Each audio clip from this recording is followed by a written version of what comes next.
ਕੇਂਦਰ ਸਰਕਾਰ ਦੇ ਕਾਲੇ ਕਾਨੂੰਨਾਂ ਖਿਲਾਫ ਸਰਹੰਦ ਦੀ ਦਾਣਾ ਮੰਡੀ ਵਿਖੇ ਸੰਯੁਕਤ ਕਿਸਾਨ ਮੋਰਚੇ ਵੱਲੋਂ ਮਹਾਪੰਚਾਇਤ ਕੀਤੀ ਗਈ, ਜਿਸ ਵਿੱਚ ਹਜ਼ਾਰਾਂ ਦੀ ਗਿਣਤੀ 'ਚ ਕਿਸਾਨ, ਮਜ਼ਦੂਰ ਤੇ ਆੜ੍ਹਤੀਆਂ ਤੋਂ ਇਲਾਵਾ ਕਿਸਾਨ ਅੰਦੋਲਨ ਨੂੰ ਸਮਰਥਨ ਕਰ ਰਹੇ ਹੋਰਨਾਂ ਵਰਗਾਂ ਨੇ ਲੋਕਾਂ ਨੇ ਵੀ ਭਾਗ ਲਿਆ। ਮਹਾਪੰਚਾਇਤ 'ਚ ਕਿਸਾਨ ਆਗੂ ਬਲਵੀਰ ਸਿੰਘ ਰਾਜੇਵਾਲ, ਡਾਕਟਰ ਦਰਸ਼ਨਪਾਲ, ਰੋਲਦੂ ਸਿੰਘ ਮਾਨਸਾ, ਗੁਰਨਾਮ ਸਿੰਘ, ਮਨਜੀਤ ਸਿੰਘ ਤੋਂ ਇਲਾਵਾ ਫਿਲਮੀ ਅਦਾਕਾਰ ਯੋਗਰਾਜ ਸਿੰਘ, ਤਰਸੇਮ ਜੱਸੜ, ਗਾਇਕ ਪੰਮੀ ਬਾਈ, ਜਸ ਬਾਜਵਾ ਵੀ ਪੁੱਜੇ।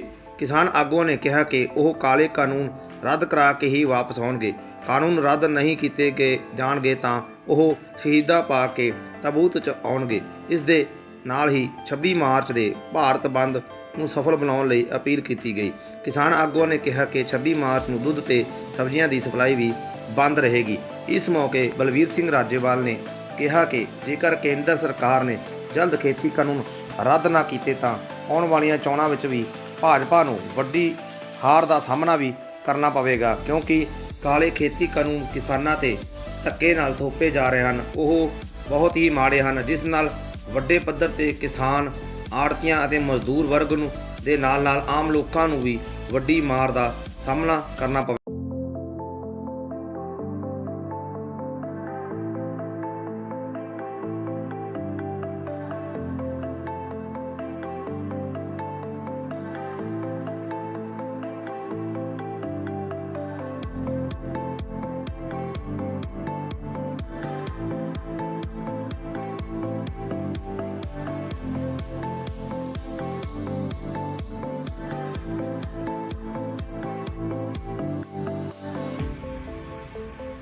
अकाल पुरख की कायनात बैठी होवे उत्थे अकाल पुरख आप हाजिर हुंदा है।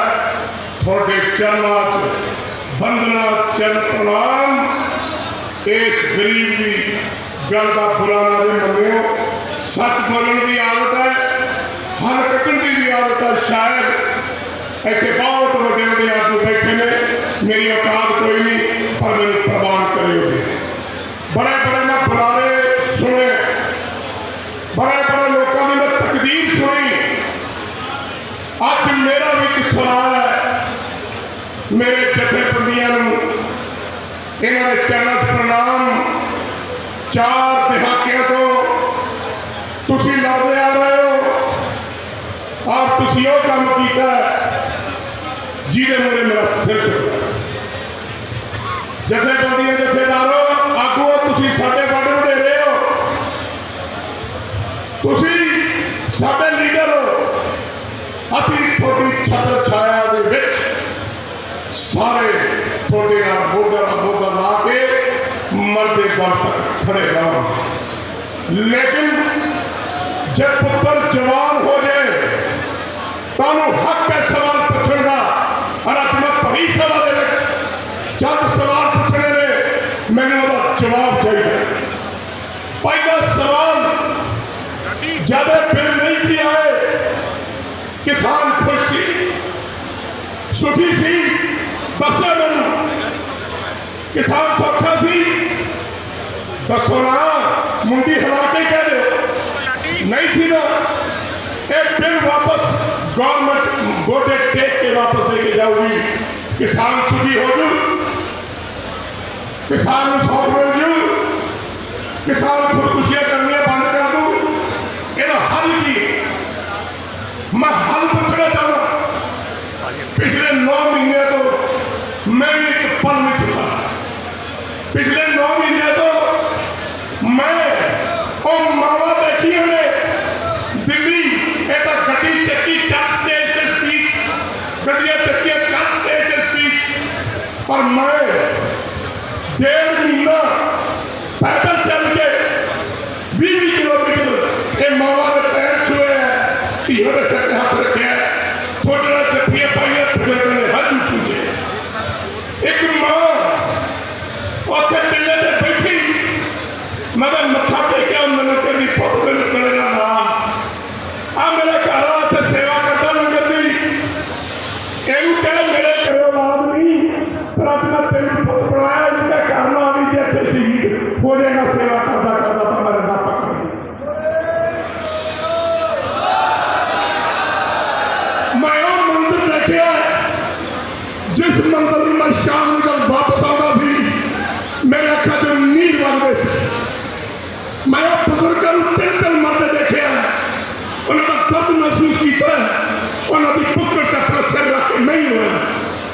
लेकिन मैं गल का हकदार पूछना चाहना कब तक आखिर कब तक 72 साल हो गए आजादी में किसान मरता आ रहा मजदूर बनता आ रहा किसी ने कुछ किया नहीं किया। कटपत तो लैके कंधार तक दिल्ली तक पंजाब थी। मैं पूछना चाहना ऐसा छोटा जा क्यों रहे ये मेरे सवाल में जवाब तुम लेने सारे। जिस धरती उत्ते महाराजा रणजीत सिंह का राज सी जिस धरती उत्ते हरि सिंह वर्गे जरनैल सी जोरावर सिंह वर्गे जरनैल सी अकाली फुल्ला सिंह वर्गे जरनैल सी उस राज का अंत क्यों होया? क्योंकि जिन्हें जरनैल इस धरती से पैदा हुए ने उस तो कई गुना गद्दार भी पैदा हुए। कोई नहीं कहता अपनी तकरीर सब डरते हैं सब खौफ है कि मैं कुछ कहता तो की होगा हुक्मरान की आखूंगा फलाना की कहूंगा एक खौफ लैके कब तक जीना पहले मैंने दसो एक दर्द लैके कब तक जीना मैंने दसो। पर अज मैं तो हल कट के गया पर मैं कह के जाना खड़ जा भाई मेरा हाथ लगा मैं चल जाऊँ मैं गल कर रहा छोटे ना और एक कह रहा मैं आगुआ हाथ जोड़ के बेनती करना गल बहुत करनी है पिछों हथ वाजे तो गल कट्टी जाती है। मैनू ये दसो हल की है? 32 जथेबंदियां के जथेदार साडे आगू ने ये साडे मंत्री भी ने साडे लीडर भी ने साडे 117 सीटां लड़ाओ मजदूर ते किसान की सरकार बनाओ। जे जे तुसी घर बैठे रहे मेरे जथेदारों मेरे बड़े तुसी अपना ना चकिया याद रखियो फिर किसी ने अपन माफ भी नहीं करना। इस करके ये बड़ा जरूरी है कि आने वाली इलेक्शन 117 जरनैल 32 तुसी बाकी जरनैल ही जरनैल बैठे निगाह मार के देख लो जी ये सत्ता मजदूरों तक किसानों की बनेगी पंजाब की धरती के लोगों की बनेगी। इन्हों की पुत्र च बहन वाले गद्दार कहलाओगे और जे कोई पिटिया इन्हों की पुत्र च जाके बैठा फिर मैं समझूंगा कि पंजाब की धरती के सूर में जमने बंद कर दे। और मैं क्या हर कह के जाना चाहूँ बुलंदवाज कह के जाना अंबानी अडानी की जरूरत नहीं क्या पंजाब तो हट जाए।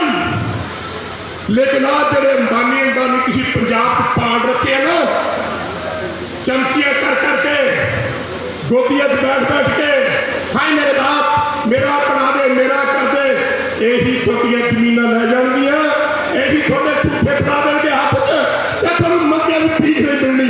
एक गल याद रखो अपना एक लीडर चूज करो एक लीडर और थले इलेक्शन लड़ो। जथेदार जी सारे काम फुल के सुनिया थोड़ा बेटा थोड़ा भरा बोल रहा है तुसी अगे हो के देखो कि थोड़े को जरनैल है नहीं तो मैं दिना बापू मान के जरनैल ये भी ने इतने कांग्रेस करे ये भी ने इस करके इन्होंने इलेक्शन लड़ा के आने वाली सत्ता अपने हाथ च करो और कारपोरेशन किसानों को फड़ाओ।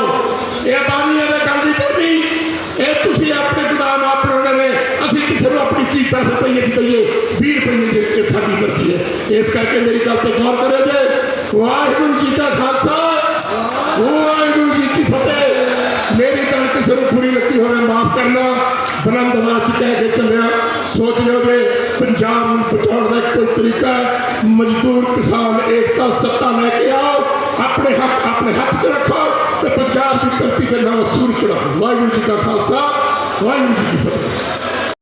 खालसा वाहिगुरू जी की फतेह। मैं एक बेनती करनी है सारे जिन्हें सज्जन बैठे हैं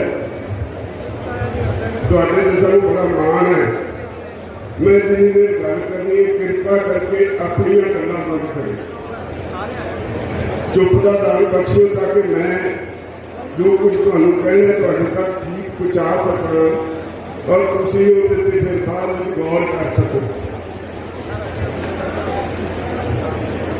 साध संगत जी, इस वेले तुहाडा यह अंदोलन शिखर ते है।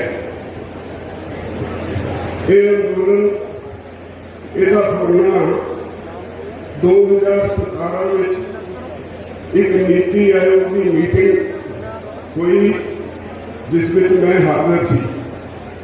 उस मीटिंग की सारी कारगुजारी के बाद मैंने लग्या कि सरकार इस पुठे ना पैन लगी है। मैं 2 साल लगातार सबूत इकट्ठे करता रहा। 2020 17 फरवरी को मैं पंजाब दी सारिया पोलिटिकल पार्टियों के लीडर सदे, बड़े लीडर हाजिर हुए, MLA हाजिर हुए। उन्होंने वो सारे डॉक्यूमेंट दे के मैं उन्होंने कहा पढ़ के जवाब दो। उस वेले जो कांग्रेस का प्रधान बोलने लग्या, मेरा सवाल सी कि सानू दस्यो तुहाडी सरकार है कितना क दबाव है MSP तो भजन का। उन्होंने 3 बार मेज पे हाथ मार के कहा MSP गई, MSP गई, MSP गई। ये जाखड़ साहब के शब्द ने और वो मेरे वाल इशारा करके कहते थे क्योंकि मैं साल में 2-3 बारी कभी कोई वर्कशॉप या सैमीनार करके ये सियासी लीडर के सवाल कराया करना। उन्होंने कहा आ बंदा अपन हंसमाई इकट्ठे कर लेंदा है, आप कोई ना कोई जवाब दे के इधर तुर जाने। पर अज जो सवाल इन्हें सारे सामने खड़ा किया है बहुत बड़ा है और बहुत गंभीर है। जे अज इकट्ठे होकर ना लड़े तो घट्टो घट पंजाब नहीं बदले, बर्बाद हो जाएगा। उत्ते श्रोमणी अकाली दल के बड़े आगू बैठे सी, कुछ MLA बैठे सी। सर बलविंदर सिंह भुंदड़ ने विचाले माइक पढ़ के कहा मैनू बेटी लाओ। अंदोलन चलते 6 महीने तो बाद हो गए, मैनू लभे कितने ने बेटी कितने लगी। मैं एक गल अज होर तुहानू करनी, अज इस अंदोलन की गूंज सारी दुनिया च पैन लगी है। ये कहा गया मोदी सरकार वालों भी ये अंदोलन सिर्फ पंजाब के किसानों का है। मैं गुरनाम सिंह नाल तालमेल किया, इन्होंने हरियाणा हराता तो फिर कहा जाने लग्या भी ये पंजाब हरियाणे का, फिर कहा जाने लग्या ये उत्तरी भारत है। अज ये सारे देश में फैल गया। सरकार को यह गल हासिल नहीं हो रही। सरकार के अपने ढंग तरीके हो गया अंदोलन तोड़न के। मैं एक गल तुहानू दसनी जरूरी समझदा, उस पर गौर करियो। सरकार का एक IT सैल है, भाजपा का IT सैल है, सरकार का नहीं। भाजपा का एक IT सैल है जिसे 3700 मुंडे कुड़ियां भर्ती किए हुए। वो सवेर के शाम से इस तरह दी पोस्टां पाउंदे ने जिहदे अंदोलन की लीडरशिप को बदनाम किया जाए, जिहदे नाल कोई फुट पैदा की जाए। जदों असीं ये अंदोलन खड़ा किया, जिहड़े सज्जन उस वेले किसी ने देखे भी नहीं, वो अंदोलन के आगुओं के सवाल खड़े करने लग। ये सिर्फ अंदोलन को कमजोर करने की एक साजिश है। मैं तुहानू कहना चाहांगा, मैनू 51 वरे हो गए किसान जथेबंदी के मोदियां को मैं यदा संविधान मेरा लिखे 1975 तो जुड़े हुए हैं, इधर उधर कितने झाकिया भी नहीं, थोड़ी सेवा करते आ रहे। जे इस विषय से किसी ने मेरे नाल कोई बहस करनी होवे, मैं हर वेले तैयार। मैनू तुहाडे सवाल बारे जवाब देने में कोई हिचकिचाहट नहीं, पर इस तरह पेश नहीं करना चाहिए जिमें मोर्चे की लीडरशिप दोषी हो। इस तरह पेश करना मोर्चे के हित च नहीं। अज तुसी दुनिया में पंजाबी मान नाल कह सकते हो मैं पंजाबी हाँ, मैं किसान हाँ, जिन्होंने कोई जानता भी नहीं सी पंजाबियों को यह साडा चेहरा मोहरा देख के साड़ी बड़ी बदनामी की गई सी। अज सारी दुनिया के मान के पात्र हो, तुसी ये बहुत बड़ी प्राप्ति है जिहड़ा अज तक होर कोई कर नहीं सकिया। अज दुनिया के बहुत सारे देशों तो साढ़े को चिट्ठियां होंगी है। अमरीका दियां 87 जथेबंदियों ने तुहाडे इस अंदोलन की हमायत की है। दुनिया में कभी इदा नहीं होया। इंग्लैंड की हाउस ऑफ कॉमन्स ते हाउस ऑफ लॉर्ड्स उत्थे की पार्लीमेंट में तुहाडे इस अंदोलन से बहस हुई है। तुहाडे इस अंदोलन से आस्ट्रेलिया की पार्लीमेंट बहस हुई है, न्यूजीलैंड बहस हुई है, कनेडा बहस हुई है और तुहाडा ये मुद्दा यूनाइटेड नेशंस चला गया। मोदी सरकार को ह्यूमन राइट्स इंटरनेशनल ने नोटिस दिता है। एक छोटिया गल्लां नहीं, ये अंदोलन के पद्धर की व्याख्या करता है। अज मोदी सरकार के पैरों को जमीन खिस चुकी है। असीं इत्थे चोणां होंदियां सी, उम्मीदवार को रात में 12-12 बजे तक उड़ीकते सी, उन्होंने पैसे भी दिंदे सी, वोटां भी दित्तियां, वो नहीं कुछ कर सके, उन्हां दा कसूर, पर लोगों ने तब्दीली लिया दी सी। अज सारिया पार्टियों को यह खतरा मंडराउंदा है जिहड़ी गल तो कही गई कोई पार्टी भाई असीं तां सारी उम्र ये काम कीता, लोगों ने करना, लोगों विचों निकलनी है। असीं तां अंदोलन लड़न वाले हाँ। सानू तां देश की पार्लीमेंट में डिप्लोमैटिक गालां कढ़ दित्तियां प्रधानमंत्री ने, उन्हें सानू अंदोलनकारी कहा। असीं मानते हैं कि हाँ अंदोलनकारी है। जे अंदोलन किया तो देश आज़ाद होया, जे अंदोलन किया तो एमरजेंसी खत्म हुई, जे अंदोलन किया बार-बार मोर्चे लैके जिते, लोगों को सहूलतां लेके दित्तियां। असीं अंदोलनकारी हाँ और अंदोलनकारी रहांगे, ਇਹਦਾ ਸਾਨੂੰ ਮਾਣ है। पर जी अगली गाल कढ़ी ये तुहाडे दिल से लिखी जानी चाहिए। मैं तुहानूं कह के चलिया, शायद किसी ने अंदोलन की हो, उन्हें कहा ये परजीवी ने, किसान परजीवी ने, जिन्होंने अन्नदाता कहता सी उन्होंने परजीवी पैरासाइट्स गलियों के कीड़े, देश की भुख दूर करने वाले लोग। मोदी की निगाह पार्लीमेंट का रिकॉर्ड जदों तक कायम रहेगा उदों तक ये गाल पार्लीमेंट के रिकॉर्ड में मोदी की कड़ी गाल दर्ज रहेगी। उन्हें सानू गलियों के कीड़े कहा, बर्दाश्त कर सकते हैं असीं एडी गंदी गाल? असीं किसान लोग, मजदूर लोग, काम करने वाले लोग बर्दाश्त कर सकते हैं? कतई बर्दाश्त नहीं करांगे। और मैनूं लगता है जिधर नूं सारी स्थिति जा रही है, मोदी दियां अपनियां गलतियां ने मोदी का भोग पा गए हैं। कोई नहीं बचा सकूगा मोदी को। और मैं समझदा ਜਿਹੜੀਆਂ ਨੀਤੀਆਂ मोदी सरकार ने अपनाई है, और किसी सरकार पर जी कांग्रेस है वो भी उन्हीं दोषी है। 1992 लिबरलाइजेशन का दौर शुरू करके डॉक्टर मनमोहन सिंह ने वो नीतियां लिया ਜਿਹੜੀਆਂ लागू होने कर रहे हैं, कोई परामर्श नहीं। इसलिए एक गल समझ लेनी चाहिए है भाई तुहाडा कोई तेरियां ही बोटियां ते दंद है नहीं सारे ने। धनीराम चातक ने बहुत देर पहले तुहानूं कहा तुहाडा खून चूसण लई किसी को कोई दुख नहीं लगता, कोई कष्ट नहीं होता। ये तुसीं सोचना है कि तुहाडा खून चूसण वाले दीयां गल्लां कितनी देर सुणनी है।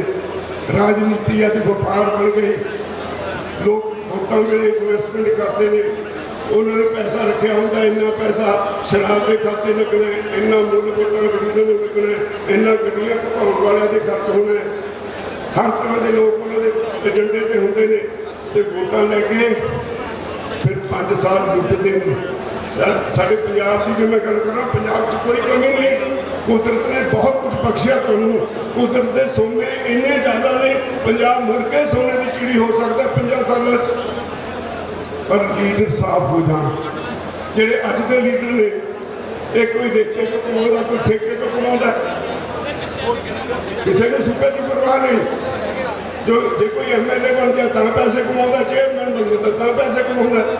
ਤੇ ਅਸੀਂ ਸਾਡਾ ਹਾਲ ਇਹ ਹੈ, ਜਦੋਂ ਐਮਐਲਏ ਆ ਜਾਵੇ ਨਾ ਅਸੀਂ ਸਾਰਾ ਕੁਝ ਪਿੱਛੇ ਚੱਲਦੇ ਉਹਦੇ ਕੋਲ ਨੂੰ ਦਿੰਦਾ ਲੈਂਦਾ ਕੱਖ ਨਹੀਂ, ਉਹਦੀ ਖੁਸ਼ਾਮਦ ਕਰਦੇ ਹਾਂ। ਤੇ ਜਿੱਦਣ ਅੱਜ ਤੁਹਾਡੇ ਸੇਵਾਦਾਰ ਨੇ ਸਾਡੇ ਵਰਕਰ ਹੁੰਦੇ ਨੇ, ਇਹ ਤੁਹਾਨੂੰ ਹੱਥਾਂ ਮਾਰ ਮਾਰ ਕੇ ਕਹਿੰਦੇ ਨੇ ਆ ਜਾਓ ਕਰਾਵੋ, ਆ ਜਾਓ ਕਰਾਵੋ, ਆ ਜਾਓ ਸਾਡੀ ਗੱਲ ਸੁਣੋ। ਫਿਰ ਤੁਸੀਂ ਇਹ ਸਮਝਦੇ ਹੋ ਵੀ ਪਤਾ ਨਹੀਂ ਇਹਦਾ ਕੁਝ ਨੀਚੇ ਹੋ ਗਿਆ। ਉਸ ਵੇਲੇ ਤੁਸੀਂ ਉਹਦੇ ਤੇ ਆਪਣੇ ਨੰਦੇ ਕੱਸਦੇ ਹੋ। ਤੇ ਅੱਜ ਵੀ ਇਹੀ ਹੋ ਰਿਹਾ। ਅੱਜ ਅੰਦੋਲਨ ਸਿਖਰ ਪਹੁੰਚ ਗਿਆ ਤੇ ਅੱਜ ਵੀ ਨੰਦੇ ਕੱਸਣ ਵਾਲੇ ਕੱਸੇ ਜਾਂਦੇ ਨੇ। ਅੰਦੋਲਨ ਨੂੰ ਲੀਹ ਤੋਂ ਲਾਉਣ ਦੀਆਂ ਕੋਸ਼ਿਸ਼ਾਂ ਹੋ ਰਹੀਆਂ ਨੇ।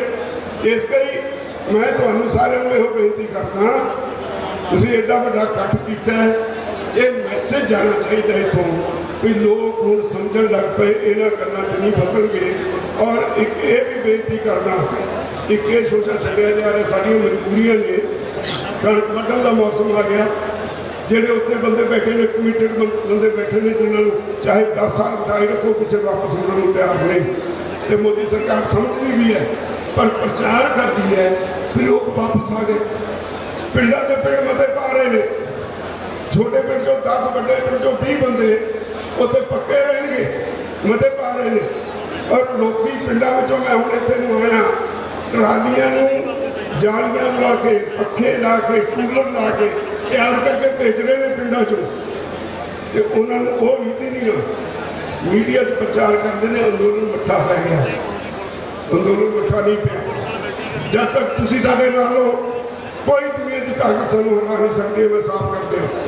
ਔਰ ਮੈਂ ਤੁਹਾਨੂੰ ਯਕੀਨ ਨਾਲ ਕਹਿ ਸਕਦਾ, ਤੁਹਾਨੂੰ ਯਕੀਨ ਨਾਲ ਇਹ ਵਾਅਦਾ ਕਰਦਾ ਤੁਹਾਡੇ ਨਾਲ, ਦੋਸਤੋ ਆਪਣਾ ਪਲਾਇਆ ਪਛਾਣੋ, ਕਿਹੜਾ ਤੁਹਾਨੂੰ ਕਿੱਧਰ ਨੂੰ ਲਿਜਾਂਦਾ ਉਹਨੂੰ ਪਛਾਣੋ। ਅੰਦੋਲਨ ਨੂੰ ਅੱਗੇ ਵਧਾਉਣ ਵਾਸਤੇ ਇੱਕ ਤਾਂ ਮੋਰਚੇ ਤੇ ਵੱਧ ਤੋਂ ਵੱਧ ਹਾਜ਼ਰੀ ਲਵਾਓ, ਦੂਜਾ ਤਕੜੇ ਹੋ ਕੇ ਬੱਸ 'ਚ, ਸੱਥ 'ਚ ਪ੍ਰਚਾਰ ਜਿੱਥੇ ਹੁੰਦਾ ਮੋਰਚੇ ਦੇ ਹੱਕ 'ਚ ਪ੍ਰਚਾਰ ਕਰੋ। ਔਰ ਜਿੱਤ ਤੁਹਾਡੀ ਯਕੀਨੀ ਹੋਏਗੀ। ਅਸੀਂ ਜਿੱਥੇ ਤੱਕ ਸਾਡੀ ਡਿਊਟੀ ਹੈ, ਇਹਨਾਂ ਕਾਨੂੰਨਾਂ ਦੀ ਤਰਸੀਬ ਤੇ ਡਿਟੇਲ ਬਹਿਸ ਕਰਨ ਵਾਸਤੇ ਤੁਹਾਡਾ ਮੋਰਚਾ ਕਦੀ ਨਹੀਂ ਹਾਰੇਗਾ। ਇਹ ਬੜਾ ਸਪਸ਼ਟ ਦੱਸਦੇ ਨੇ, ਮੋਰਚਾ ਜਿੱਤੇਗਾ, ਤੁਸੀਂ ਜਿੱਤੋਗੇ ਤੁਸੀਂ। ਔਰ ਤੁਹਾਡੇ ਨਾਲ ਅੱਜ ਸਾਰਾ ਦੇਸ਼ ਆ ਗਿਆ। ਸਾਡੇ ਕੋਲੋਂ ਜਿਹੜੇ ਮੋਰਚੇ ਦੇ ਆਗੂ ਨੇ, ਇੰਨੀ ਡਿਮਾਂਡ ਹੈ ਬਾਹਰਲੀਆਂ ਸਟੇਟਾਂ ਤੋਂ ਸਾਡੇ ਕੋਲ ਜਾਣ ਦਾ ਵੇ ਨਹੀਂ। ਆਖਰ ਮੋਰਚਾ ਵੀ ਸਾਹਮਣਾ, ਉੱਥੇ ਵੀ ਬੈਠਣਾ ਹੁੰਦਾ ਤੇ ਬਾਹਰ ਵੀ ਜਾਣਾ ਹੁੰਦਾ। ਤੇ ਸਾਰਾ ਦੇਸ਼ ਅੱਜ ਮੋਦੀਆਂ ਔਰ ਸਾਰੇ ਜਿਹੜੇ ਪੋਲੀਟੀਕਲ ਲੀਡਰਸ਼ਿਪ ਨੇ, ਇਹਨਾਂ ਤੋਂ ਅੱਕ ਚੁੱਕਾ। ਇੱਕ ਨਵੀਂ ਤਬਦੀਲੀ ਦਾ ਸੰਕੇਤ ਹੈ। ਤੇ ਮੈਂ ਉਮੀਦ ਕਰਦਾ ਮੇਰੀਆਂ ਇਹਨਾਂ ਬੇਨਤੀਆਂ ਨੂੰ ਤੁਸੀਂ ਪ੍ਰਵਾਨ ਕਰੋਗੇ। ਸਾਰੇ ਇਕੱਠੇ ਹੋ ਕੇ ਆਪਣੇ ਮੋਰਚੇ ਵੱਲ ਧਿਆਨ ਦਿਓਗੇ, ਉੱਥੇ ਹਾਜ਼ਰੀ ਵਧਾਓਗੇ। ਲੋਕਾਂ ਦੀਆਂ ਗੱਲਾਂ ਵੱਲ ਜਿਹੜਾ ਦੁਸ਼ਪ੍ਰਚਾਰ ਹੋ ਰਿਹਾ ਮੋਦੀ ਸਰਕਾਰ ਵੱਲੋਂ, ਜਿਹੜੇ ਉਹਦੇ IT ਸੈੱਲ ਵੱਲੋਂ ਦੁਸ਼ਪ੍ਰਚਾਰ ਹੋ ਰਿਹਾ, ਉਹ ਤੋਂ ਬਚ ਕੇ ਰਹੋਗੇ। ਮੈਂ ਦੋ ਨਾਅਰੇ ਲਾ ਕੇ ਤੁਹਾਤੋਂ ਖਿਮਾ ਚਾਹਾਂਗਾ। ਸੰਯੁਕਤ ਕਿਸਾਨ ਮੋਰਚਾ ਅੱਜ ਇਸ ਸਰਹੰਦ ਦੀ ਇਸ ਮਹਾਪੰਚਾਇਤ ਦੇ ਵਿੱਚ ਪਹੁੰਚੇ। ਦੇਖੋ, ਇਹ ਜਿੰਨੀਆਂ ਮਹਾਪੰਚਾਇਤਾਂ ਹੋ ਰਹੀਆਂ ਨੇ, ਇੱਕੋ ਹੀ ਸੰਦੇਸ਼ ਹੈ ਕਿ ਜਿਹੜਾ ਕਿਤੇ ਨਾ ਕਿਤੇ ਵਖਰੇਵਾਂ ਲੱਗ ਰਿਹਾ ਸੀ, ਇੱਕ ਮੈਂ ਕਹਿ ਦੂੰਗਾ ਗਲਤਫਹਿਮੀ ਪੈਦਾ ਹੋਈ ਸੀ ਕਿ ਨੌਜਵਾਨ ਜਿਹੜੇ ਆ ਉਹ ਕਿਤੇ ਆਗੂਆਂ ਤੋਂ ਵੱਖਰੇ ਨੇ। ਕੱਲ ਸਾਡੀ ਖੜਖੜ ਕਲਾਸੀ ਮਹਾਸਭਾ, ਉੱਥੇ ਵੀ ਨੌਜਵਾਨ ਵੱਧ ਚੜ੍ਹ ਕੇ ਆਏ ਨੇ, ਸਟੇਜ ਤੇ ਆਏ ਨੇ, ਕਬੱਡੀ ਦੇ ਨੌਜਵਾਨ, ਸਿੰਗਰ ਨੌਜਵਾਨ। ਔਰ ਜੇ ਕੋਈ ਨੌਜਵਾਨ ਸਾਡੇ ਇੱਕ ਦੋ ਬਾਹਰ ਵੀ ਨੇ, ਸਾਡੀ ਕੋਸ਼ਿਸ਼ ਹੈ ਉਹਨਾਂ ਨੂੰ ਵੀ ਆਪਾਂ ਕਲਾਵੇ 'ਚ ਲਈਏ, ਲੈ ਕੇ ਇਹਨੂੰ ਇੱਕ ਸੰਦੇਸ਼ ਦਈਏ ਇਹੋ ਜਿਹਾ ਕਿ ਜਿਵੇਂ ਪੰਜਾਬ 26 ਨੂੰ ਗਿਆ ਸੀ ਇਕੱਠਾ ਹੋ ਕੇ, ਨੌਜਵਾਨ ਮੋਹਰੇ ਲਾ ਕੇ ਤੁਰੇ, ਸਾਰੇ ਬਾਰਡਰ ਭਾਂਦੇ ਗਏ, ਉਹ ਅੱਜ ਜੋਸ਼ ਜਿਹੜਾ ਮੁੜ ਤੋਂ ਮੰਨੀਏ। ਫਿਰ ਜਸ ਬਾਜਵੇ ਨੇ ਵੀ ਇੱਕ ਕਮੇਟੀ ਬਣਾਉਣ ਦੀ ਨੌਜਵਾਨਾਂ ਦੀ ਗੱਲ ਕਹੀ ਹੈ ਵੀ ਜਿੱਥੇ ਅਸੀਂ ਆਪਣੀ ਗੱਲ ਰੱਖ ਸਕੀਏ। ਇਸ ਤਰੀਕੇ ਕਿਵੇਂ ਲੈ ਰਹੇ ਹੋ ਇਸ ਚੀਜ਼ ਨੂੰ? ਕੋਈ ਗੱਲ ਨਹੀਂ, ਜੇ ਨੌਜਵਾਨਾਂ ਦੀ ਭਾਵਨਾ ਨੂੰ ਮੁੱਖ ਰੱਖ ਕੇ ਹਰ ਫੈਸਲਾ ਹੋਏਗਾ, ਕਿਉਂਕਿ ਲੜਾਈ ਤੇ ਨੌਜਵਾਨਾਂ ਦੀ ਆ, ਇਹ ਨੌਜਵਾਨਾਂ ਦੇ ਭਵਿੱਖ ਦੀ ਲੜਾਈ ਆ। ਬਜ਼ੁਰਗ ਜਿਹੜੇ ਆ ਉਹ ਸਗੋਂ ਮੈਂ ਤਾਂ ਕਹੂੰਗਾ, ਮੈਂ ਬਹੁਤ ਵਾਰ ਕਹਿੰਦਾ ਹੁੰਦਾ ਸਟੇਜ 'ਚ ਵੀ ਬਜ਼ੁਰਗ ਸਾਨੂੰ ਬੋਨਸ 'ਚ ਮਿਲੇ ਹੋਏ ਆ। ਮੈਂ ਆਪਣੇ ਆਪ ਨੂੰ ਨੌਜਵਾਨਾਂ 'ਚ ਗਿਣਦਾ। ਮੈਂ ਕਹਿੰਦਾ ਵੀ ਜਿਹੜੇ 50-50 ਸਾਲ ਤੋਂ ਬਜ਼ੁਰਗ ਲੜ ਰਹੇ ਨੇ, ਜੇ ਕਿਤੇ ਉਹ ਸਾਨੂੰ ਤਾੜਨਾ ਕਰਕੇ ਗੱਲ ਕਹਿ ਵੀ ਦੇਣ, ਉਹਦਾ ਗੁੱਸਾ ਨਾ ਕਰਿਆ ਕਰੋ। ਮਾਪਿਆਂ ਦਾ ਝਿੜਕਿਆ ਤੇ ਮੀਂਹ ਦਾ ਤਿਲਕਿਆ ਕਦੇ ਗੁੱਸਾ ਨਹੀਂ ਕਰੀਦਾ ਜੇ ਕਾਮਯਾਬ ਹੋਣਾ ਤੇ। ਸੋ ਉਹਨਾਂ ਦੀ ਗੱਲ ਨੂੰ ਮੰਨ ਕੇ, ਉਹਨਾਂ ਦੇ ਤਜਰਬੇ ਤੋਂ, ਜਿਵੇਂ ਬਲਵੀਰ ਸਿੰਘ ਰਾਜੇਵਾਲ ਜੀ ਨੇ, ਵੱਡੇ ਆਗੂ ਨੇ, ਉਹਨਾਂ ਨੇ 50 ਸਾਲ ਘਾਲਣਾ ਘਾਲੀ। ਇੱਦਾਂ ਦੇ ਆਗੂਆਂ ਤੋਂ ਸਾਡੇ ਕੋਲ ਰੁਲਦੂ ਸਿੰਘ ਜੀ ਨੇ, ਸਾਡੇ ਕੋਲ ਡੱਲੇਵਾਲ ਸਾਹਿਬ ਨੇ, ਸਾਡੇ ਕੋਲ ਦਰਸ਼ਨਪਾਲ ਜੀ, ਜਿਹੜੇ ਆਗੂ ਨੇ ਸੀਨੀਅਰ, ਉਹਨਾਂ ਕੋਲੋਂ ਸਿੱਖਿਆ ਲੈ ਕੇ ਆਪਾਂ ਇਸ ਅੰਦੋਲਨ ਨੂੰ ਜਿੱਤਣਾ ਹੈ। ਬਸ ਇਹ ਜਿੱਤਣ ਜੋਗਰਾਜ ਜੀ ਇੱਕ ਸਿਆਸੀ ਪਲੇਟਫਾਰਮ ਖੜਾ ਕਰਨ ਦੀ ਗੱਲ ਕਰ ਰਹੇ ਆ ਕਿਸਾਨ ਜਥੇਬੰਦੀਆਂ ਦੇ ਵਿੱਚੋਂ, ਉਸ ਚੀਜ਼ ਨੂੰ ਕਿਵੇਂ ਲੈ ਰਹੇ ਨੇ? ਵੇਖੋ ਹੱਲੇ ਸਾਡੀ ਕੋਈ ਸਿਆਸੀ ਮਨਸ਼ਾ ਨਹੀਂ, ਅਜੇ ਕੇਵਲ ਅੰਦੋਲਨ ਜਿੱਤਣ ਦੀ ਗੱਲ ਹੈ। ਜੇ ਕੋਈ ਪਬਲਿਕ ਦੀ ਰਾਏ ਹੋ ਬਾਅਦ ਦੇ ਵਿੱਚ ਗੱਲਾਂ ਹੋਣਗੀਆਂ। ਆਪਾਂ ਦੀ ਕੋਈ ਜਿੰਨੇ ਵੀ ਪੋਲੀਟੀਕਲ ਲੋਕ ਨੇ ਕੋਈ ਪੋਲੀਟੀਕਲ ਮਨਸ਼ਾ ਨਾਲ ਨਹੀਂ ਆਇਆ, ਕੇਵਲ ਆਪਣੇ ਇਸ ਅੰਦੋਲਨ ਨੂੰ ਜਿੱਤਣ ਦੀ ਮਨਸ਼ਾ ਨਾਲ ਆਏ ਆ, ਆਪਣੇ ਕਿਸਾਨੀ ਹੱਕਾਂ ਦੀ ਮਨਸ਼ਾ ਸਾਡੀ। ਮੈਂ ਤਾਂ ਇਹ ਬਹੁਤ ਵਾਰ ਕਹਿਣਾ ਹੁੰਦਾ ਕਿ ਜੇਕਰ ਅਸੀਂ ਅੱਜ ਪ੍ਰਾਈਮ ਮਿਨਿਸਟਰ ਦੇ ਗੱਲ ਨੂੰ ਹੱਥ ਪਾ ਸਕਦੇ ਹਾਂ ਏਕਤਾ ਕਰਕੇ ਇਕੱਠੇ ਹੋ ਕੇ, ਤੇ ਫਿਰ ਕੋਈ ਵੀ ਸੀਐਮ ਹੋਵੇ ਕਿਸੇ ਵੀ ਪਾਰਟੀ ਦਾ ਹੋਵੇ, ਆਪਾਂ ਇਕੱਠੇ ਰਹੀਏ। ਅੱਗੇ ਪੂੰਜੀਪਤੀ ਸਰਕਾਰਾਂ ਨੂੰ ਚਲਾਉਂਦੇ ਆ, ਹੁਣ ਕਿਸਾਨ ਚਲਾਇਆ ਕਰਨਗੇ, ਮਜ਼ਦੂਰ ਚਲਾਇਆ ਕਰਨਗੇ ਜੇ ਇਕਜੁੱਟਤਾ ਰੱਖਣ, ਨੌਜਵਾਨ ਚਲਾਇਆ ਕਰੂਗੇ ਜੇ ਇਕਜੁੱਟਤਾ ਰੱਖਣ। ਇਹ ਆਪਾਂ ਇੱਕ ਇੱਦਾਂ ਦਾ ਸੰਦੇਸ਼ ਦਈਏ ਕਿ ਆਪਾਂ ਹਰ ਮਸਲੇ ਤੇ ਇਕੱਠੇ ਹਾਂ, ਇੱਕ ਇੱਦਾਂ ਦਾ ਸੁਮੇਲ ਬਣ ਜਾਏ ਤਾਂ ਫਿਰ ਕੋਈ ਸਾਨੂੰ ਹਰਾ ਨਹੀਂ ਸਕਦਾ, ਚਾਹੇ ਕੋਈ ਸੀਐਮ ਹੋਵੇ ਉਹਦਾ ਘੇਰਾ ਪਾ ਲਾਂਗੇ ਆਪਾਂ। ਸੋ ਇਸ ਕਰਕੇ ਅਸੀਂ ਬਹੁਤ ਵਾਰ ਕਿਹਾ ਵੀ ਇਹਨੂੰ ਜਿੱਤ ਵੱਲ ਆਪਾਂ ਲੈ ਕੇ ਜਾਣਾ ਤਾਂ ਇਕੱਠੇ ਰਹੀਏ। ਨੌਜਵਾਨ ਵੱਡੀ ਗਿਣਤੀ 'ਚ ਪਹੁੰਚੇ ਨੇ, ਦਿੱਲੀ ਦੀਆਂ ਸਰਹੱਦਾਂ ਤੇ ਬੈਠੇ ਲਗਾਤਾਰ ਸਾਡਿਆਂ ਹੱਕਾਂ ਲਈ ਸਰਹੱਦਾਂ ਨੂੰ ਘੇਰੀ ਬੈਠੇ, ਜੇਲ੍ਹਾਂ ਦੇ ਵਿੱਚ ਬੰਦ ਸਾਡੇ ਵੀਰ, ਉਹਨਾਂ ਦੇ ਲਈ ਕਹਾਂ ਦਾ ਨਾਰਾ ਮਾਰੀਏ। ਤੁਸੀਂ ਭਰਮਾ ਹੁੰਗਾਰਾ ਦੇਣਾ ਨਾਰੇ ਦੇ ਨਾਲ, ਕਿਸਾਨ ਮਜ਼ਦੂਰ ਏਕਤਾ, ਕਿਸਾਨ ਮਜ਼ਦੂਰ ਏਕਤਾ, ਨੌਜਵਾਨ ਏਕਤਾ, ਸੰਯੁਕਤ ਮੋਰਚਾ। ਵੀਰੋ, ਇਹ ਜਿਹੜੀਆਂ ਮਹਾ ਪੰਚਾਇਤਾਂ ਹੋ ਰਹੀਆਂ ਨੇ, ਕੱਲ ਸਰਦਾਰ ਸ਼ਹੀਦੇ ਆਜ਼ਮ ਭਗਤ ਸਿੰਘ ਦੇ ਪਿੰਡ ਖੜਕੜ ਕਲਾਂ ਜਿਹੜੀ ਮਹਾ ਪੰਚਾਇਤ ਹੋਈ ਹੈ, ਉਹਨੇ ਬਹੁਤ ਕੁਝ ਇਹ ਮਹਾ ਪੰਚਾਇਤਾਂ ਦਾ ਸਿਨੈਰੀਓ ਬਦਲ ਦਿੱਤਾ। ਕਿਉਂਕਿ ਪਿਛਲੇ ਦਿਨਾਂ ਤੋਂ ਜਿਹੜੀ ਲਗਾਤਾਰ ਇਹ ਗੱਲ ਉੱਡੀ ਸੀ ਕਿ ਹੁਣ ਇਹਨਾਂ 'ਚ ਏਕੇ ਦੀ ਕਮੀ ਹੈ, ਤਾਂ ਉਹ ਪੰਚਾਇਤ ਨੇ ਕੱਲ ਇਹ ਕਲੀਅਰ ਕਰਤਾ ਕਿ ਸਾਰੀਆਂ ਜਥੇਬੰਦੀਆਂ, ਚਾਹੇ ਉਹ ਸਿੱਖ ਜਥੇਬੰਦੀਆਂ ਨੇ, ਚਾਹੇ ਕਿਸਾਨ ਜਥੇਬੰਦੀਆਂ ਨੇ, ਚਾਹੇ ਨੌਜਵਾਨ ਜਥੇਬੰਦੀਆਂ ਨੇ, ਉਹ ਦੁਬਾਰੇ ਮੁੜ ਕੇ ਉਹਨਾਂ ਦੇ ਸਿਰ ਜੁੜ ਚੁੱਕੇ ਨੇ, ਉਹ ਇੱਕ ਹੋ ਚੁੱਕੇ ਨੇ। ਅੱਜ ਦੀ ਇਸ ਮਹਾ ਪੰਚਾਇਤ ਨੇ ਵੀ ਇਹ ਕਲੀਅਰ ਕਰਤਾ, ਇਹਦੇ ਤੇ ਨੌਜਵਾਨਾਂ ਦੀਆਂ ਜਥੇਬੰਦੀਆਂ ਤੇ ਕਿਸਾਨ ਜਥੇਬੰਦੀਆਂ ਇੱਕ ਹੋ ਕੇ ਸਿਰ ਜੋੜ ਕੇ ਚੱਲ ਰਹੀਆਂ ਨੇ। ਤਾਂ ਜੇ ਦਿੱਲੀ ਦੇ ਦਿਲ 'ਚ ਵਹਿਮ ਹੈ ਕਿ ਇਹਨਾਂ ਸੰਘਰਸ਼ ਨੂੰ, ਇਹਨਾਂ ਅੰਦੋਲਨ ਨੂੰ ਲੰਬਾ ਪਾ ਕੇ ਅਸੀਂ ਇਹ ਅੰਦੋਲਨ ਜਿੱਤ ਜਾਾਂਗੇ, ਕਿ ਜਦੋਂ ਇਹਨਾਂ ਦਾ ਚਿੱਤ ਕਰੂਗਾ ਉੱਠ ਕੇ ਆਪਣੇ ਆਪ ਚਲੇ ਜਾਣਗੇ, ਕੋਈ ਫਰਕ ਨਹੀਂ ਪੈਂਦਾ। ਸਾਨੂੰ ਕੋਈ ਫਰਕ ਨਹੀਂ ਪੈਂਦਾ ਜਿੰਨਾ ਮਰਜ਼ੀ ਅੰਦੋਲਨ ਨੂੰ ਲੰਬਾ ਲੈ ਜਾਣ। ਕਿਉਂਕਿ ਜਦੋਂ ਅਸੀਂ ਪਹਿਲੇ ਦਿਨ ਇੱਥੋਂ ਟਰਾਲੀਆਂ 'ਚ ਸਮਾਨ ਰੱਖ ਕੇ ਚੱਲੇ ਸੀ ਤਾਂ ਅਸੀਂ ਇਹ ਕਿਹਾ ਸੀ ਕਿ ਸਾਡੇ ਕੋਲੇ 6 ਮਹੀਨੇ ਦਾ ਰਾਸ਼ਨ ਹੈ, ਅਸੀਂ 6 ਮਹੀਨੇ ਨਹੀਂ ਮੁੜਦੇ। ਤਾਂ ਹਲੇ ਤਾਂ ਮਹੀਨੇ 4 ਹੋਏ ਨੇ, 4 ਮਹੀਨਿਆਂ ਦੇ ਵਿੱਚ ਸਾਡੇ ਅੰਦੋਲਨ ਦੀਆਂ ਮੈਂ ਤੁਹਾਨੂੰ ਪ੍ਰਾਪਤੀਆਂ ਗਿਣਾ ਦਿੰਦਾ। ਦੁਨੀਆ ਦਾ ਕੋਈ ਕੋਨਾ ਨਹੀਂ ਬਚਿਆ ਜਿੱਥੇ ਇਸ ਅੰਦੋਲਨ ਦੀ ਚਰਚਾ ਨਾ ਹੋਈ ਹੋਵੇ। ਜਦੋਂ ਪੰਜਾਬ ਸ਼ੁਰੂ ਕੀਤਾ ਤਾਂ ਇਹਨਾਂ ਨੇ ਕਿਹਾ ਕਿ ਇਹ ਮੁੱਠੀ ਭਰ ਲੋਕ ਨੇ, ਇਹ ਅੱਤਵਾਦੀ ਨੇ, ਇਹ ਵੱਖਵਾਦੀ ਨੇ, ਇਹਨਾਂ ਨੂੰ ਪਾਕਿਸਤਾਨ ਦੀ ਫੰਡਿੰਗ ਹੈ। ਤਾਂ ਹੁਣ ਸਾਡੇ ਖੇਤੀਬਾੜੀ ਮੰਤਰੀ ਦਾ ਇਹ ਬਿਆਨ ਆਇਆ ਕਿ ਇਕੱਠਾਂ ਦੇ ਨਾਲ ਕਦੇ ਬਿੱਲ ਰੱਦ ਨਹੀਂ ਹੋਇਆ ਕਰਦੇ। ਗੱਲ ਸਮਝਣ ਦੀ ਹੈ। ਪਹਿਲਾਂ ਇਹਨਾਂ ਨੇ ਸਾਡੇ ਤੇ ਇਲਜ਼ਾਮ ਲਾਇਆ ਕਿ ਟੁਕੜੇ ਟੁਕੜੇ ਨੇ, ਇਕੱਲੇ ਪੰਜਾਬ ਦਾ ਮੁੱਦਾ ਹੈ। ਜਦੋਂ ਪੰਜਾਬ ਤੋਂ ਸ਼ੁਰੂ ਹੋ ਕੇ ਨਾਲ ਹਰਿਆਣਾ ਲੈ ਲਿਆ, ਅੱਜ ਦੀ ਜੋ ਸਹੀ ਤਸਵੀਰ ਹੈ ਤੁਸੀਂ ਦੇਖ ਸਕਦੇ ਹੋ ਕਿ ਬੰਗਾਲ ਦੇ ਵਿੱਚ ਜਾ ਕੇ ਜਿਹੜੇ ਸਾਡੇ ਲੀਡਰ ਸਾਹਿਬਾਨ ਨੇ ਉਹ ਪ੍ਰਚਾਰ ਕਰਦੇ ਨੇ, ਉਹਨਾਂ ਨੂੰ ਕਿੰਨਾ ਭਰਮਾ ਹੁੰਗਾਰਾ ਮਿਲਦਾ ਹੈ। ਲੋਕਾਂ ਨੇ ਟਿਕਟਾਂ ਤੱਕ ਵਾਪਸ ਕਰਤੀਆਂ ਕਿ ਅਸੀਂ ਬੀਜੇਪੀ ਵੱਲੋਂ ਚੋਣ ਨਹੀਂ ਲੜਾਂਗੇ, ਇਹ ਸਾਡੇ ਅੰਦੋਲਨ ਦੀ ਜਿੱਤ ਹੈ। ਇਕੱਲੇ ਪੰਜਾਬ ਦੇ ਗਾਉਣੇ ਵਾਲੇ ਨਹੀਂ, ਚਲੋ ਅਸੀਂ ਤਾਂ ਪਹਿਲਾਂ ਗਾਉਣੇ ਵਾਲੇ ਨਹੀਂ ਹੈਗੇ, ਅਸੀਂ ਪਹਿਲਾਂ ਕਿਸਾਨ ਆ, ਜ਼ਿਮੀਂਦਾਰ ਆ। ਦੁਨੀਆ ਦੇ ਜਿੰਨੇ ਇਨਸਾਨੀਅਤ ਪਸੰਦ ਲੋਕ ਨੇ, ਉਹਨਾਂ 'ਚ ਪੌਪ ਸਟਾਰ ਰਿਹਾਨਾ, ਗ੍ਰੇਟਾ ਥਨਬਰਗ, ਜਿੰਨੇ ਵੀ ਵੱਡੇ ਵੱਡੇ ਦੁਨੀਆ ਦੇ ਲੋਕ ਨੇ, ਉਹਨਾਂ ਨੇ ਟਵੀਟ ਕੀਤੇ। ਤੇ ਸਾਡੇ ਇੱਥੇ ਜਿਨ੍ਹਾਂ ਨੂੰ ਆਪਾਂ ਬੰਬੇ ਵਾਲੇ ਮੰਨਦੇ ਆ, ਜਿਹੜੇ ਫੇਕ ਲੋਕ ਨੇ, ਜਿਹੜੇ ਆ ਕੇ ਸਾਡੇ ਖੇਤਾਂ 'ਚ ਸ਼ੂਟਿੰਗਾਂ ਕਰਦੇ ਨੇ ਪੱਗਾਂ ਬੰਨ੍ਹ ਕੇ, ਉਹਨਾਂ ਦੇ ਮੂੰਹੋਂ ਸਾਡੇ ਪੱਖ ਲਈ ਇੱਕ ਵੀ ਸ਼ਬਦ ਨਹੀਂ ਨਿਕਲਿਆ।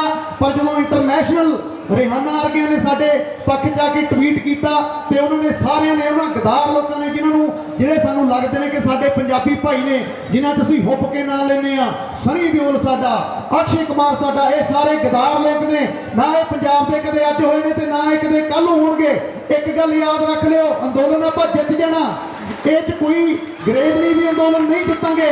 ਪਰ ਇਹਨਾਂ ਲੋਕਾਂ ਨੂੰ ਆਪਣੇ ਖੇਤਾਂ ਦੇ ਵਿੱਚ ਪੈਰ ਨਾ ਪਾਉਣ ਦੇ ਦਿਓ ਕਿਤੇ ਫੋਟੋਆਂ ਕਰਾਉਣ ਦੇ ਚੱਕਰ 'ਚ ਦੁਬਾਰੇ ਵੀ ਸਨੀ ਦਿਓਲ ਆਇਆ, ਜੁੱਤੀਆਂ ਮਾਰ ਕੇ ਭਜਾਇਓ, ਜੁੱਤੀਆਂ ਮਾਰ ਕੇ। ਇਹ ਬਣਨੇ ਨਹੀਂ ਚਾਹੀਦੇ। ਇਹ ਗਦਾਰ ਨੇ।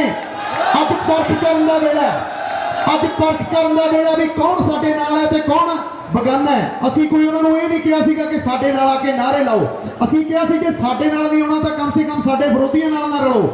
ਪਰ ਉਹ ਰਲ ਕੇ ਜਾ ਕੇ, ਇਹ ਵਕਤ ਹੈ ਪਛਾਣਨ ਦਾ। ਦੂਜੀ ਗੱਲ ਇਹ ਹੈ ਕਿ ਜੋ ਹੁਣ 26 ਤੋਂ ਬਾਅਦ ਹੋ ਗਿਆ, ਆਪਾਂ ਹੁਣ ਉਹਨੂੰ ਐਡਾ ਲੰਬਾ ਨਾ ਖਿੱਚੀਏ ਕਿ ਚਰਚਾ ਜਿਹੜੀ ਉਹਦੇ ਦੀ ਕਰੀ ਜਾਈਏ ਵੀ ਆ ਨੌਜਵਾਨਾਂ ਦਾ ਧੜਾ ਬਣ ਗਿਆ, ਇਹ ਜੀ ਜਥੇਬੰਦੀਆਂ ਦਾ, ਇਹ 'ਚ ਹੁਣ ਇਹ ਅੱਡ ਹੋ ਗਏ, ਹੁਣ ਇਹ ਇੱਧਰ ਹੋ ਗਏ। ਹੁਣ ਜੋ ਹੋ ਗਿਆ ਪਿੱਛੇ ਹੋ ਗਿਆ। ਸਰਕਾਰ ਤਾਂ ਖੁਦ ਹੀ ਚਾਹੁੰਦੀ ਆ ਵੀ ਆਪਸ 'ਚ ਇਹ ਉਲਝੇ ਰਹਿਣ ਤੇ ਸਾਡਾ ਕੰਮ ਸੌਖਾ ਹੋ ਜਾਵੇ। ਆਪਾਂ ਨੂੰ ਇਹ ਡੈਡਲੌਕ ਤੋੜ ਕੇ ਅੱਗੇ ਵਧਣਾ ਪੈਣਾ। ਇੱਥੇ ਜਥੇਬੰਦੀਆਂ ਦੇ ਆਗੂ ਸਾਹਿਬਾਨ, ਮੈਂਬਰ ਸਾਹਿਬਾਨ, ਪ੍ਰਧਾਨ ਸਾਹਿਬਾਨ ਖੜੇ ਨੇ। ਅਸੀਂ ਕੱਲ ਵੀ ਇਹ ਗੱਲ ਕੀਤੀ ਸੀ। ਮੈਂ ਪਹਿਲੇ ਦਿਨ ਤੋਂ ਇਹ ਗੱਲ ਕਰਦਾ ਆਇਆ ਜਦੋਂ ਦਾ ਅੰਦੋਲਨ ਚੱਲ ਰਿਹਾ ਕਿ ਕੋਈ ਐਸੀ ਤਾਲਮੇਲ ਕਮੇਟੀ ਬਣਾ ਦਿੱਤੀ ਜਾਵੇ। ਅਸੀਂ ਅਗਵਾਈ ਨਹੀਂ ਭਾਲਦੇ, ਅਸੀਂ ਨਹੀਂ ਚਾਹੁੰਦੇ ਅਗਵਾਈ ਤੁਹਾਡੇ ਕੋਲ ਹੀ ਰਹੂਗੀ, ਪਰ ਨੌਜਵਾਨਾਂ ਦੇ ਨਾਲ ਕੋਈ ਐਸੀ ਤਾਲਮੇਲ ਕਮੇਟੀ ਬਣਾ ਦਿੱਤੀ ਜਾਵੇ ਜਿਹਦੇ 'ਚ ਅਸੀਂ ਆਪਣੇ ਪ੍ਰੋਗਰਾਮ, ਆਪਣੀ ਗੱਲ ਰੱਖ ਸਕੀਏ ਕਿ ਅਸੀਂ ਹੁਣ ਆਹ ਚਾਹੁੰਦੇ ਹਾਂ। ਕਿਉਂਕਿ ਨੌਜਵਾਨੀ ਦਾ ਇੱਕ ਬਹੁਤ ਵੱਡਾ ਇਸ ਅੰਦੋਲਨ ਦੇ ਵਿੱਚ ਰੋਲ ਹੈ। ਜਦੋਂ 26 ਤਰੀਕ ਨੂੰ ਅਸੀਂ ਬੈਰੀਕੇਡ ਇੱਥੋਂ ਪੱਟ ਕੇ ਸ਼ੰਭੂ ਤੋਂ ਅੱਗੇ ਗਏ ਆ ਤਾਂ ਉਹ 'ਚ ਸਭ ਤੋਂ ਵੱਡਾ ਹੱਥ ਹੈ ਜਿਹੜਾ ਉਹ ਨੌਜਵਾਨੀ ਦਾ, ਹੋਰ ਕਿਸੇ ਦਾ ਵੀ ਨਹੀਂ ਹੈਗਾ। ਸਾਡੇ ਬਜ਼ੁਰਗਾਂ ਨੇ ਇਹ ਸੰਘਰਸ਼ ਸ਼ੁਰੂ ਕੀਤਾ। ਅਸੀਂ ਮੰਨਦੇ ਹਾਂ ਅੱਜ ਵੀ ਸਾਡੇ ਦਿਲ 'ਚ ਉਨਾ ਹੀ ਉਹਨਾਂ ਦਾ ਇੱਜ਼ਤ ਹੈ, ਉਨਾ ਹੀ ਸਤਿਕਾਰ ਹੈ, ਕਿਉਂਕਿ ਉਹਨਾਂ ਕੋਲੇ ਲੰਬਾ ਤਜਰਬਾ ਹੈ। ਇਹ ਸੰਘਰਸ਼ ਇੱਕ ਗੱਡੇ ਵਰਗਾ ਜਿਹਦਾ ਇੱਕ ਚੱਕਾ ਸਾਡੇ ਬਜ਼ੁਰਗ ਸਾਹਿਬਾਨ ਨੇ, ਆਗੂ ਸਾਹਿਬਾਨ ਨੇ, ਦੂਜਾ ਚੱਕਾ ਹੈਗਾ ਨੌਜਵਾਨੀ। ਇਹ ਦੋ ਹੀ ਚੱਕਿਆਂ ਤੋਂ ਬਿਨਾਂ ਸੰਘਰਸ਼ ਚੱਲ ਨਹੀਂ ਸਕਦਾ। ਜਦੋਂ ਤੱਕ ਦੋ ਹੀ ਸਾਡੇ ਮਾੜੇ ਮੋਟੇ, ਚਲੋ ਪਰਿਵਾਰ 'ਚ ਵੀ ਭੇਦਭਾਵ ਹੋ ਜਾਂਦੇ ਨੇ, ਉਹਨਾਂ ਭੇਦਭਾਵਾਂ ਨੂੰ ਅੱਗੇ ਛੱਡ ਕੇ, ਪਿੱਛੇ ਛੱਡ ਕੇ ਹੁਣ ਆਪਾਂ ਅੱਗੇ ਵਧੀਏ, ਇੱਕ ਹੋ ਕੇ ਰਲੀਏ। ਕਿਉਂਕਿ ਮੈਂ ਤੁਹਾਨੂੰ ਦੱਸ ਦੇਣਾ ਚਾਹੁੰਦਾ ਇਹ ਬਿੱਲ ਕਿਉਂ ਲੈ ਕੇ ਆਉਣਾ ਚਾਹੁੰਦੀ ਹੈ ਸਰਕਾਰ। ਕਿਉਂਕਿ ਇਹ ਜਿਹੜੇ ਹਾਈਵੇ ਬਣ ਰਹੇ ਨੇ, ਤੁਸੀਂ ਦੇਖਿਆ ਹੋਣਾ, ਇਹ ਜੰਮੂ ਵਾਲਾ ਹਾਈਵੇ ਜਿਹੜਾ 3 ਘੰਟਿਆਂ ਦੇ ਵਿੱਚ ਦਿੱਲੀ ਜੰਮੂ ਤੋਂ ਸਿੱਧਾ, ਇਹ ਜਿਹੜੇ ਲੰਬੇ ਲੰਬੇ ਆਉਣ ਵਾਲੇ ਦਿਨਾਂ 'ਚ ਅੱਜ ਖੁੱਲ ਜਾਣ, 10 ਸਾਲ ਨੂੰ ਖੁੱਲ ਜਾਣ, 5 ਸਾਲ ਨੂੰ ਖੁੱਲ ਜਾਣ। ਇਹ ਵਪਾਰ ਪਾਕਿਸਤਾਨ ਦੇ ਥਰੂ ਖੁੱਲਣਾ ਹੈ। ਸਾਡੀਆਂ ਉਪਜਾਊ ਜ਼ਮੀਨਾਂ ਉਹ ਅਬਾਨੀਆਂ ਅਡਾਨੀਆਂ ਨੂੰ ਦੇਣ ਨੂੰ ਫਿਰਦੇ ਨੇ ਕਿ ਆ ਕੇ ਇੱਥੇ ਆਪਣੇ ਬੰਦੇ ਫਿੱਟ ਕਰ ਦਈਏ ਤੇ ਸਾਡਾ ਵੀ ਵਪਾਰ ਰਹੇ। ਠੀਕ ਹੈ, ਉਹਨਾਂ ਨੂੰ ਲੱਗਦਾ ਹੈ ਕਿ ਅਸੀਂ ਇਹਨਾਂ ਨਾਲ ਮੀਟਿੰਗਾਂ ਰੱਦ ਕਰ ਚੁੱਕੇ ਹਾਂ, ਅਸੀਂ ਇਹਨਾਂ ਨਾਲ ਗੱਲਬਾਤ ਰੱਦ ਕਰ ਚੁੱਕੇ ਹਾਂ। ਜਦੋਂ ਇਹ ਥੱਕ ਗਏ ਇੱਥੋਂ ਉੱਠ ਕੇ ਚਲੇ ਜਾਣਗੇ, ਮੰਨ ਲਓ, ਪਰ ਅਸੀਂ ਆਉਂਦੇ ਤਾਂ ਨਹੀਂ, ਅਸੀਂ ਲੰਬੇ ਸਮੇਂ ਤੱਕ ਉੱਥੇ ਬੈਠੇ ਹਾਂ। ਜੇ ਆ ਵੀ ਗਏ ਤਾਂ ਆਵਾਂਗੇ ਤਾਂ ਪੰਜਾਬ 'ਚ ਨਾ, ਤਾਂ ਜੇ ਪੰਜਾਬ 'ਚ ਅਬਾਨੀ ਅਡਾਨੀ ਆਉਣਗੇ ਉਹ ਸਾਡੇ ਇਤਿਹਾਸ ਨੂੰ ਭੁੱਲ ਗਏ। ਅਸੀਂ ਇੱਥੋਂ ਅਬਦਾਲੀ ਖਦੇੜਿਆ, ਅਸੀਂ ਗੌਰੀ ਖਦੇੜਿਆ, ਅਸੀਂ ਇੱਥੋਂ ਗੋਰੇ ਭਗਤ ਸਿੰਘ ਉਹਨਾਂ ਨੇ ਖਦੇੜੇ ਨੇ, ਤਾਂ ਅਡਾਨੀਆਂ ਅੰਬਾਨੀਆਂ ਨੇ ਇੱਥੇ ਹੀ ਆਉਣਾ। ਜਦੋਂ ਪੰਜਾਬ 'ਚ ਆਉਣਗੇ ਉਹਨਾਂ ਨੂੰ ਇੱਦਾਂ ਖਦੇੜਾਂਗੇ ਜਿਵੇਂ ਕੋਈ ਜ਼ਿਮੀਂਦਾਰ ਆਪਣੀ ਫਸਲ 'ਚ ਬੜੇ ਹੋਏ ਸਾਂਢੇ ਨੂੰ ਖਦੇੜਦਾ ਨਾ ਡੰਡਾ ਲੈ ਕੇ, ਜਿਵੇਂ ਉਹ ਭੱਜਦਾ ਕਿ ਹਾਂ ਹੁਣ ਉਹਨੂੰ ਭੱਜਣ ਨੂੰ ਰਾਹ ਨਹੀਂ ਲੱਭਦਾ। ਇੱਕ ਵਾਰੀ ਸਾਡੀਆਂ ਜ਼ਮੀਨਾਂ 'ਚ ਪੈਰ ਪਾ ਕੇ ਦਿਖਾ ਦੇਣ, ਫਿਰ ਡੰਡਿਆਂ ਨਾਲ ਖਦੇੜਾਂਗੇ। ਹਲੇ ਤਾਂ ਅਸੀਂ ਗੱਲ ਕਰ ਰਹੇ ਹਾਂ ਮੀਟਿੰਗਾਂ ਦੇ ਥਰੂ, ਧਰਨਿਆਂ ਦੇ ਥਰੂ ਵੀ ਸਾਡੀ ਮੰਗ ਮੰਨ ਲਓ। ਪਹਿਲੇ ਦਿਨ ਤੋਂ ਅਸੀਂ ਬੇਨਤੀਆਂ ਕਰ ਰਹੇ ਹਾਂ ਕਿਉਂਕਿ ਪੰਜਾਬ ਕੁਝ ਮੰਗ ਨਹੀਂ ਰਿਹਾ। ਇਹ ਲੜਾਈ ਸਾਡੀਆਂ ਮੰਗਾਂ ਦੀ ਨਹੀਂ, ਇਹ ਲੜਾਈ ਇਹਨਾਂ ਨੇ ਕਰੋਨਾ 'ਚ ਕੈਸਾ ਖਰੜਾ ਤਿਆਰ ਕੀਤਾ, ਬੈਠੇ ਬਿਠਾਇਆ ਇਹਨਾਂ ਨੇ ਦੇਖਿਆ ਕਿ ਖੇਤੀਬਾੜੀ ਹੈ, ਪ੍ਰੋਫਿਟ ਦਾ ਧੰਦਾ ਹੈ, ਪ੍ਰੋਫਿਟ ਦਾ ਸੈਕਟਰ ਹੈ, ਇਹ ਹੁਣ ਕਾਰਪੋਰੇਟ ਦੇ ਹੱਥ ਦੇ ਦਈਏ ਚੱਕ ਕੇ, ਕਿਉਂਕਿ ਇਹ ਪ੍ਰੋਫਿਟ ਹੈ ਜਿਹੜਾ ਸਾਰਾ ਸਾਨੂੰ ਆ ਜਾਵੇ। ਅਸੀਂ ਕੁਝ ਮੰਗ ਨਹੀਂ ਰਹੇ, ਅਸੀਂ ਨਹੀਂ ਕਹਿ ਰਹੇ ਵੀ ਸਵਾਮੀਨਾਥਨ ਰਿਪੋਰਟ ਲਾਗੂ ਕਰੋ, ਸਾਨੂੰ ਸਾਡੀਆਂ ਫਸਲਾਂ ਦੇ ਭਾਅ ਦਿਓ। ਅਸੀਂ ਤਾਂ ਆਪਦੀ ਜ਼ਮੀਨ ਜਿਹੜੀ ਸਾਡਾ ਜੱਦੀ ਪੁਰਖੀ ਜਿਹਦੇ ਤੇ ਹੱਕ ਹੈ, ਜਿਹਦੇ ਤੋਂ ਅਸੀਂ ਕਰਕੇ ਖਾਂਦੇ ਆ, ਕੋਈ ਬਿੱਲ ਲਾਗੂ ਕਰਨੇ ਨੇ ਉਹਦੇ ਲਈ ਸਰਕਾਰਾਂ ਕਾਹਦੇ ਲਈ ਹੁੰਦੀਆਂ ਨੇ? ਲੋਕਾਂ ਦੀ ਭਲਾਈ ਲਈ ਹੁੰਦੀਆਂ ਨੇ। ਜੇ ਬਿੱਲ ਲਾਗੂ ਕਰਨੇ ਸੀ ਤਾਂ ਸਾਤੋਂ ਪੁੱਛ ਤਾਂ ਲੈਂਦੇ ਨਾ ਵੀ ਤੁਹਾਡੀ ਭਲਾਈ ਦੇ ਲਈ ਭਾਈ ਅਸੀਂ ਇਹ ਬਿੱਲ ਲਾਗੂ ਕਰ ਰਹੇ ਹਾਂ। 4 ਬੁੱਧੀਜੀਵੀ ਸਾਡੇ ਜਾਂਦੇ, 4 ਉਹਨਾਂ ਦੇ ਆਉਂਦੇ, ਬਹਿ ਕੇ ਗੱਲਬਾਤ ਕਰਦੇ, ਪਰ ਉਹਨਾਂ ਨੇ ਇਹ ਝੂਠੇ ਵਾਅਦੇ ਕਰਕੇ ਸਾਡੇ ਨਾਲ ਝੂਠ ਦੇ ਇੱਕ ਤਕਰੀਰ ਨਾਲ ਸਾਡੇ ਤੇ ਬਿੱਲ ਸਿੱਟਦੇ। ਇਹਨਾਂ ਨੂੰ ਰੱਦ ਕਰਾਵਾਂਗੇ, ਪੱਕੇ ਤੌਰ ਤੇ ਕਰਾਵਾਂਗੇ।